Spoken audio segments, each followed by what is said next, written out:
If I'm going to better prepare myself for the complexities of life in a way in which I can maneuver around these issues of life, that they don't bog me down, that they don't stagnate me or stop me, I have to become more practical with my skill. In other words, I have to put them to real use. Put them to real use. I have to move beyond theories and ideas to application. Many people speak well, talk well. They demonstrate as if they are fully engaged in doing what they need to do, but it's all in theory. It's just ideas. They are not actually applying their skills. They're not putting it to real use. I think we all know by now that you have everything in you that you would need to be successful. God has put everything in you to help you get to where you need to be in life. The one thing God will not do is the work for you. He has given it to you. You have to apply it. And that simply means becoming more practical with your skills. I believe one of the most frustrating things to God is when He gives us something and we don't use it. I think that frustrates God. In fact, we saw the frustration when Jesus gave the parable of the talents. How this Lord gave talents to several individuals, and the last one He gave a talent to, he didn't really deserve it. He gave it to him out of his goodness and compassion. And He gave that one talent to that one servant, and he decided not to do anything with it rather than to just sit on it. It offended the servant who gave it to him, because he came up with an excuse why he did not apply. He did not apply what he had been given. And we can take from that parable that God is frustrated when we don't apply our skills, when we don't put to use what He has given us. We read in the book of Proverbs chapter 22, verse 29. I want to read it out the contemporary translation. It says, if you do your job well, which is skillfully, you can turn this mic up, my lapel up. He says, you will work for a ruler and never be a slave. I like that verse. Proverbs 22, verse 29. If you do your job well, which is skillfully, you will work for a ruler and never be a slave. That verse implies that you will have control over your own destiny. When you apply your skills, you dictate how things will go in your life. That no one else can control your destiny. You take it in your own hands when you take your skills and you put them to use. Can someone say amen? In the book of Hebrews chapter 5, you don't have to go there, but we read this as well. It talks about, for everyone that use milk is unskillful in the word of righteousness, for he is a babe.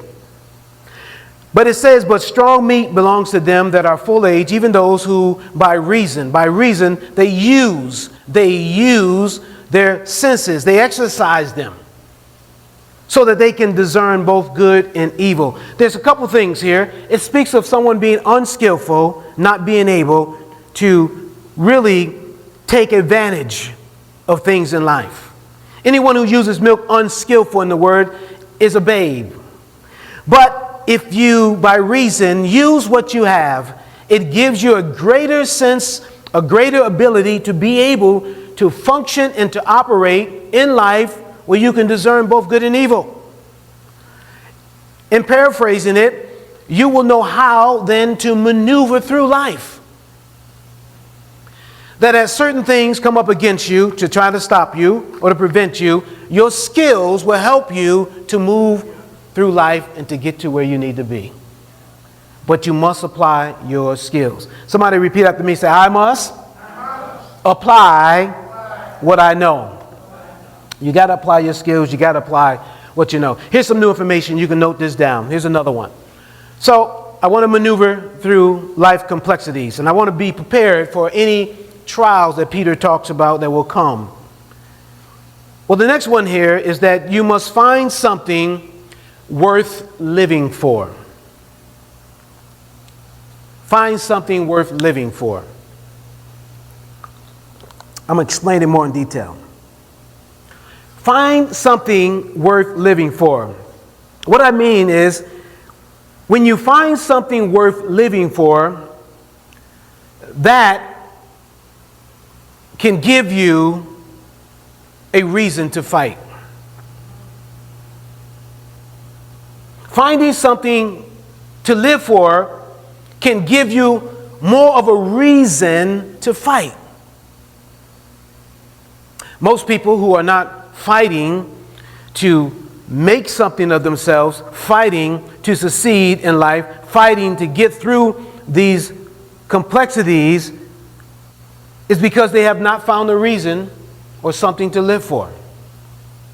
I like what Paul says in 1 Timothy chapter 6, verse 12. He says to his spiritual son, fight that good fight of faith. But if you look in 2 Timothy chapter 4, verse 7, he himself says, I have fought a good fight. I have finished my course. He says, I have kept the faith. It was easy for him to instruct his son to fight because he himself was a fighter. And what he was fighting for was for something he strongly believed in. You see, when you find something worth living, fighting is easy. Because you will not go out without a fight. You will not give up without putting up a fight. And I'm sure many of you can agree with me. You want more out of life. You're not the type of person who will just accept anything that life gives you. No. You understand, being a child of God, that you deserve better and you deserve more. My question to you is, are you fighting for that? Are you fighting for that? Have you found something worth living for? Now, in order for us to really appreciate Paul's life, we have to really know of the complexities that he had to deal with. And I want us to take a look at that. Everyone get 2 Corinthians chapter 11. 2 Corinthians chapter 11, get it. And I'm going to read several verses, but I want to read it out of the contemporary translation because I think it gives you that punch, that impact. So we cannot truly appreciate Paul's life if we don't know the complexities he had to face. And I know many of you are facing some things in life. Many of you are being tested and challenged. You're going through certain trials in life. But look at Paul's life. Get it? 2 Corinthians chapter 11, starting at verse 23. I'm reading from a different translation, but it means the same. Here's what it says. Paul goes on to say, are they servants of Christ? And he says, I am a fool to talk this way on what I'm about to say to you. He said, but I serve him better than they do. I have worked harder. I have been put in jail more times. I have been beaten with whips more. I have been in danger of death more often. Verse 24. 5 times the Jews gave me 39 lashes with a whip. 3 times the Romans beat me with a big stick. And once my enemies even stoned me. I have been shipwrecked 3 times. I even had to spend night and day at sea. And remember, they didn't have rafts. He goes on to say in verse 26, during my many travels, I have been in danger from rivers, robbers, my own people, and foreigners. My life has been in danger in cities, in deserts, at sea, and with people who only pretend to be the Lord's followers. Now you see this guy's complexities in life, what he's going through. Verse 27, he says, I have worked and struggled and spent many sleepless nights. I have gone hungry and thirsty and often had nothing to eat. I have been cold from not having enough clothes to keep me warm. Verse 28, besides everything else, each day I am burdened down, worried about the churches that I planted. Verse 29, when others are weak, I'm weak too. When others are tricked into sin, I get angry. Last verse 30. If I must brag, I will brag how weak I am. What complexities he had. But yet he was able to say to Timothy, fight. Yet he was able to say himself, I have fought. Why? Because he found something worth living for. Anyone listening to me? When you find something worth living for, it'll give you the motivation to fight. You will not just settle with what life hands you and what life gives you. But you'll fight, as Paul said, that good fight of faith. In Philippians chapter 1, verse 21, Paul says it this way. He says, for me to live is Christ, and to die is gain. Paul said, I'm educated. I'm at the highest level of everybody else when it comes to knowing the word. He says, but none of that means anything. That's not even worth fighting for. But when I came to know Christ and what he's done in my life, even though I went through all of this mess, he said, he became the reason why I wanted to live.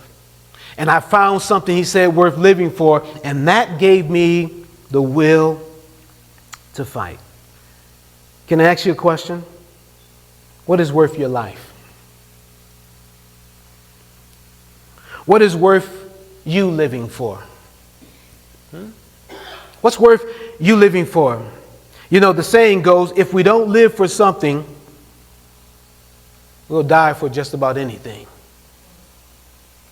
You see, when life comes at you with all of these oppositions, and life comes at you to try to trip you up and try to stop you, you need to have practical ways on how to maneuver through those circumstances, how to maneuver through those issues of life. You got to learn how to pivot at times. Maybe readjust yourself, adapt. You got to learn how to change when there's times to change. You can't continue to be the same old, same old. But what encourages that change? You knowing how to pivot. You knowing how to maneuver through life. So what is worth your life? What is worth you fighting for? I want you to think about that. The next one I give you here is that you have to find and do what makes you satisfied. That's the next one. You can note it down. You have to find and do what makes you satisfied. Think about that. We're again talking about maneuvering through life complexities to get to our destiny. These things that I'm sharing with you is to help you maneuver around issues that can stop you and hold you back. And one of the things that you can do is find and do what makes you satisfied. What makes you satisfied? Now, I'm not talking about instant gratification, but I am talking about long-term satisfaction. What is that one thing or two things that you would like to do that would make your life complete before you leave this planet? You probably haven't really thought about that. Find and do what makes you satisfied. What's that one thing that you would love to do before you leave this earth that would make you feel complete? Too often, we come across good-hearted people, people who are beloved and well-liked, who are wonderful people, we would say, but yet, those same people, you would discover that they are unsatisfied with life. They give you that false impression, man. You see them, that everything is wonderful, everything is well, but the reality is they're not satisfied. How many times have we put on that face and that expression, you know? Every day we see people, but we're not satisfied. So when you are in a state where you're not satisfied, it is easy for some issue to come up in life to stop you from pursuing your destiny. I say to you again, find and do what makes you satisfied. Find what it is that you believe will help complete you before you leave this earth. Question to you. Is it possible, don't answer, listen up. Is it possible to be a Christian and not be satisfied with life? Think about that. Is it possible to be a Christian and still not be satisfied with life? Second question, is it possible to say you love God and still not be satisfied with your life? Have you ever strongly sat down and thought about what will make me satisfied? What do I need to do? I'm telling you, if you come to that place where you can find that thing that will satisfy you, it doesn't matter what trial will come up against you. It will not stop you. Can I tell you that God is not opposed to you getting satisfaction out of life other than Him? I mean, He wants to be the person that satisfies you, but He's not opposed to you getting other satisfactions out of life. The problem that He will have is when we put that thing above Him. Are you listening to me? Proverbs tells us in chapter 10, verse 22, here's what God's word says to prove to you that He has no problem with you getting satisfaction from other things. It says, the blessings of the Lord, it makes rich, and He adds no sorrow with it. So whatever He blesses you with, whatever it is that you want to be satisfied with, God said, don't be sorrowful when you get it, because I know you still love me. That makes sense? What is that one thing? Two things? I don't know. What? Maybe it might be multiple things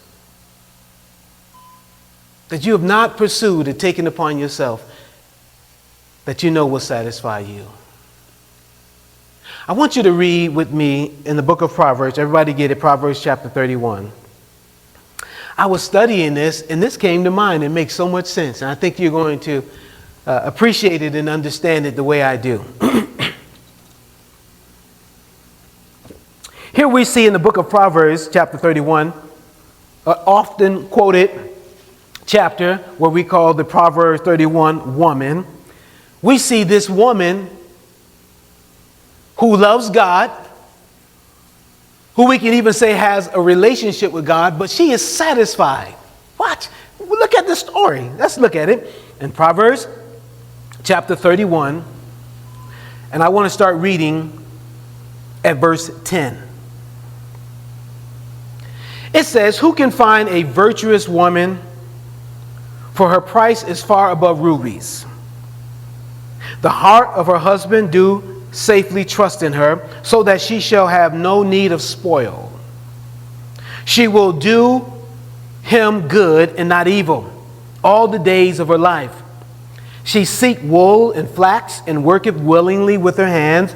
She is like the merchant ship. She brings her food from afar. She riseth also while it is yet night, and giveth meat to her household and a portion to her maidens. Sounds like somebody, she has no issues there with anyone. She's satisfied.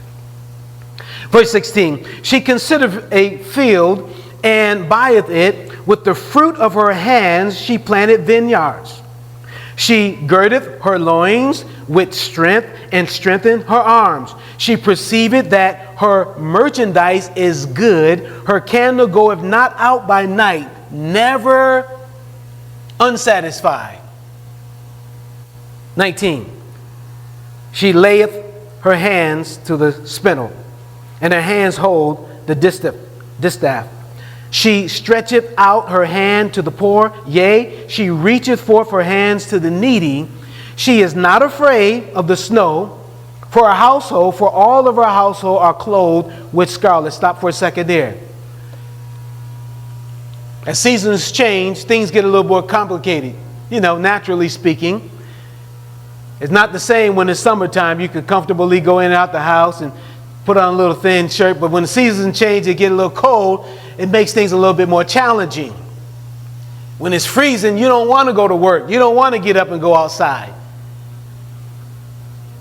Scripture says she's of no concern about that. She is of no concern about the changes because she's already made up in her mind to prepare herself to be able to maneuver through these challenges. And so the scripture says, it's no concern, no worry to her. Why? Because the household is already taken care of, if you would. Verse 22, she maketh herself coverings of tapestry. Her clothing is silk and purple. Her husband is known in the gates when he sitteth among the elders of the land. Her life is so impactful that it is affecting her husband and the people who look at him because they know who he's connected to. Are you listening to me? They understand that there is peace and satisfaction. He doesn't leave the house, come into an environment and bring chaos. Why? Because he come from a place of peace and comfort. So that goes with him. So they know something good is going on in his house, in this environment. 24.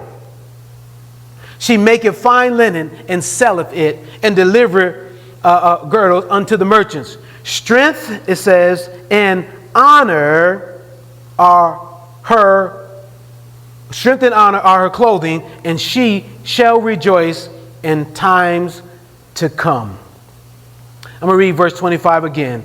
Her strength and honor are her clothing, and she rejoice in times to come. That to me sounds like somebody who's found something. Are you listening to me? That satisfies them. If you don't find something and do something that satisfies your life, I'm going to tell you, life is going to beat you down. Life is going to disrupt you any and every time it feels that it wants to come in and mess things up. Because if you haven't found something, despite of what is happening, you haven't found something that you can say completes you, that brings satisfaction to you, then anything will temporarily come into your life that you think is good, and when it's lost, you lose everything. Your mind, you lose your mind. You lose sense of direction. You become hopeless. I've seen it happen. I'm encouraging you today. Please don't take it the wrong way. But I'm encouraging you today that you have to do what makes you satisfied. And God knows that there are a lot of things on your heart that you want to do. And He's for you and with you on that. Don't let religion manipulate you to tell you, well, you can't do that because it sounds and appears like it's above God. Remember now, God has no problem with you finding something that will satisfy you. Can I get amen? Just don't put it above Him. And so again, when we find something to do what makes us satisfied, it will help us during times of challenges and difficulties to keep moving forward.